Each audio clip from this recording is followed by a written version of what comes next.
Emily اپنے خوبصورت کمرے میں بیٹھی کتاب پڑھ رہی تھی اور چائے پی رہی تھی۔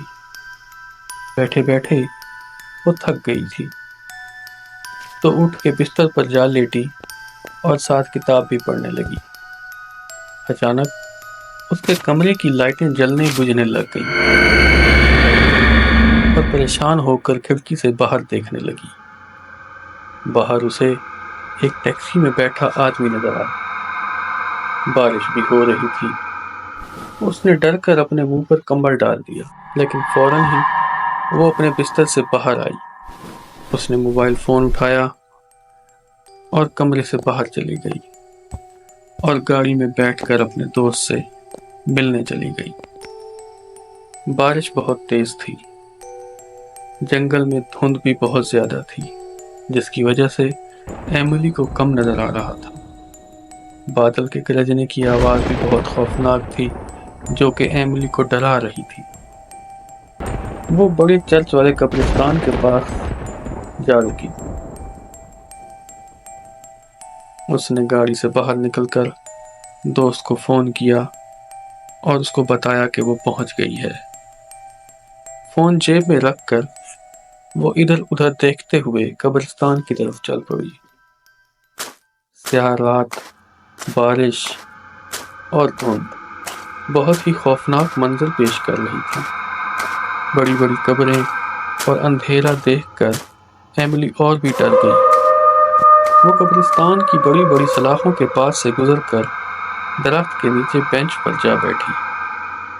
اس نے ڈر کر قبرستان کی طرف دیکھا ہی تھا کہ اسے لگا کہ اس کے پیچھے کوئی ہے۔ اس نے جلدی سے کھڑے ہو کر پیچھے دیکھا۔ وہاں جیک کھڑا تھا، جو اسے ڈرا رہا تھا۔ ایملی ڈر گئی اور زور زور سے چیخنے لگی۔ جیک ہنسنے لگا۔ ایملی نے کہا، یہ کیا مذاق ہے؟ مجھے یہاں بارش میں ڈرانے کے لیے بلایا ہے؟ جیک بولا، ارے نہیں یار، تمہیں پرانی عمارتیں دیکھنے کا شوق ہے تو یہ دیکھو، ایک پرانا قبرستان اور اس کے ساتھ چرچ، یہ بہت پرانا ہے۔ ایملی نے قبرستان کی طرف دیکھا اور بولی، یہ بہت خوفناک ہے، مجھے ڈر لگ رہا ہے، اس رات کے وقت میں یہاں نہیں جانا چاہتی۔ جیک بولا، میں ہوں تمہارے ساتھ اور میرے پاس گن بھی ہے، ڈرنے کی کوئی بات نہیں۔ جیک اور ایملی قبرستان میں داخل ہو گئے۔ قبرستان میں اندھیرا بہت تھا تو جیک نے ٹارچ چلا لی۔ جیک کو آگے ایک کمرہ نظر آیا اور ایملی کو پرانی عمارت پر کچھ عجیب سی روشنی دکھائی دی۔ وہ چلتے چلتے اس پرانے کمرے کے پاس جا کھڑے ہوئے۔ اچانک اندر سے ایک آدمی باہر آیا۔ اس نے کالے کپڑے اور ٹوپی پہنی تھی، ہاتھ میں مشل اٹھا رکھی تھی۔ ایملی ڈر کے جیک کے ساتھ ہو گئی۔ وہ آدمی کچھ دیر اپنی جگہ پر کھڑا رہا، پھر ان کے پاس آیا۔ اس نے جیک کو کہا کہ تم کون ہو اور یہاں کیوں آئے ہو؟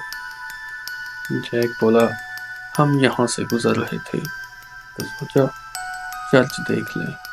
وہ آدمی بولا، تم غلط وقت پر یہاں آ گئے ہو، رات کے وقت یہاں آنا بہت خطرناک ہے۔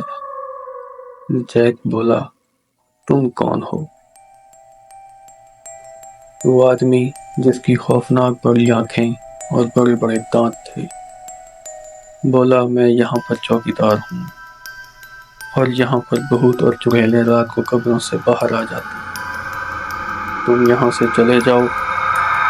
جب وہ یہ سب بتا رہا تھا، اسی وقت ان کو درخت کے پیچھے سے کوئی دیکھ بھی رہا تھا، مگر ان کو کچھ خبر نہ تھی۔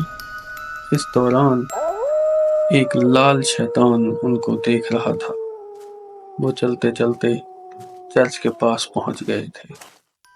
جیک ادھر ادھر دیکھ رہا تھا۔ ایملی نے چرچ کے سامنے رک کر جیک کو دیکھا اور کہا، تم اس جگہ پر کیوں جانا چاہتے ہو؟ جیک نے کہا، وہ آدمی ہمیں ڈرا رہا تھا، اس چرچ میں کچھ ایسا نہیں ہے، میں اندر ضرور جاؤں گا اور جا کر دیکھوں گا کہ یہ چرچ اتنا مشہور کیوں ہے۔ چرچ کے اندر انسانی ڈھانچوں کو آگ لگی ہوئی تھی اور فرش پر خون کے نشان تھے۔ سامنے ایک میز پر کلہاڑی سے کٹی ہوئی پرانی کھوپڑی پڑی تھی۔ جیک اور ایملی چرچ کے اندر داخل ہوتے ہیں تو ایملی یہ سب دیکھ کر ڈر جاتی اور جیک سے کہتی ہے، تمہاری ضد کی وجہ سے ہم اس منحوس جگہ پر آ گئے۔ جیک کہتا ہے، یہاں پر کوئی نہیں ہے، یہ ایک پرانا چرچ ہے، ہمیں کچھ نہیں ہوگا، چلو آگے چلتے ہیں۔ وہ آگے میز کی طرف چلے جاتے ہیں۔ فرش پر خون کے داغ ہوتے ہیں۔ وہ میز کے سامنے جا کر رک جاتے ہیں۔ تبھی اچانک چرچ کی کھڑکی میں لال شیطان کھڑا نظر آتا ہے۔ اس کے ہاتھ میں تلوار ہوتی ہے۔ ایملی اس کی طرف دیکھ کر اشارہ کرتی ہے۔ تبھی دوسری کھڑکی میں ایک کالی چڑیل آ جاتی ہے۔ اتنے میں ان کے پیچھے ایک آنکھ والا بھوت آ جاتا ہے۔ ایملی پیچھے مڑ کر دیکھتی ہے اور ڈر کر جیک کو پکڑ کر کہتی ہے، یہ دیکھو، کیا ہے یہ ہمارے پیچھے؟